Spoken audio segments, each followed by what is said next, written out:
Secure Nigeria first. Tinubu's coastal road sparks outrage as Nigerians die daily.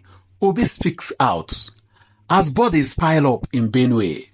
As entire villages are wiped out in Plateau and Niger. And as school children are kidnapped and soldiers ambushed across Nigeria. President Bola Ahmed Tinubu is preparing to spend over 15 trillion on a coastal highway from Lagos to Calabar, a beautiful project on paper. But Nigerians are asking a haunting question. Of what use is a road if we are not alive to walk on it? This is Kil1ings TV, and today we ask the bold question. Should President Bola Ahmed Tinubu secure Nigeria first before building his legacy projects? Let's start with the facts. The Lagos-Calabar Coastal Highway is an ambitious plan to connect southwest to south-south through an 8-lane, 700-kilometer superhighway. It will pass through Lagos, Ogun, Ondo, Delta, Bayelsa, Rivers, Akwa Ibom, and Cross River. The cost: a staggering 15 trillion naira, nearly the size of Nigeria's entire 2024 national budget. According to the Tinubu administration, the road will open up commerce, attract investment, and drive tourism. But the real Nigeria is not a tourism brochure. It is a nation breathing daily from insecurity. While its leaders chase photo ops and construction ribbon cuttings, in the last 2 months alone, over 200 Nigerians were killed in Benue by bandits, dozens more in Plateau and Taraba. In Kaduna, a pastor and his family were slaughtered. In Borno and Niger, soldiers were ambushed, some by better armed terrorists. The sad truth is this: in parts of Nigeria, the bandits now have more firepower than the Nigerian army. And even worse, some courageous soldiers say there is sabotage within the military itself from their superiors. We now have soldiers crying out on social media, exposing how the system they serve is failing them. How did it get to this? The consequences are massive. In the North Central and Northwest, young people are refusing to join the military. Why? They say there is no motivation, no support, and no justice. Families send their children to fight, only to bury them in silence. While politicians fly private jets to commissioning ceremonies, this is the heart of Nigeria's crisis, a government out of touch with the pains of its people. Now, let's talk about priorities. President Tinubu says the coastal road will create jobs, that it will beautify the region and boost trade.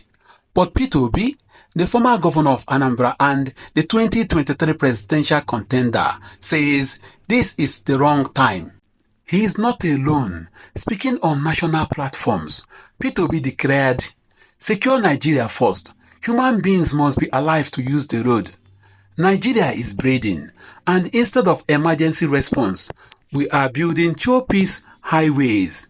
He says the money should go into equipping military, improving local policing, providing social housing, reviving health care and schools, not a vanity highway while the country is on fire. Obi's argument resonates because it speaks to what average Nigerian feels. Yes, infrastructure is important, but when more people die on farms than dying on the road, it means something is deeply broken. And this is not about party politics. This is about human survival. No one is against development, but development at the expense of national security is like building a mansion in a war zone. Now ask yourself, why is it that in 2025, Nigerian soldiers still lack proper armor, fuel and drums?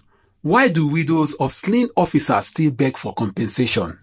If the government can spend 15 trillion on cement and asphalt, why can't they spend 2 trillion on night vision drones, armored patrols, and secure borders?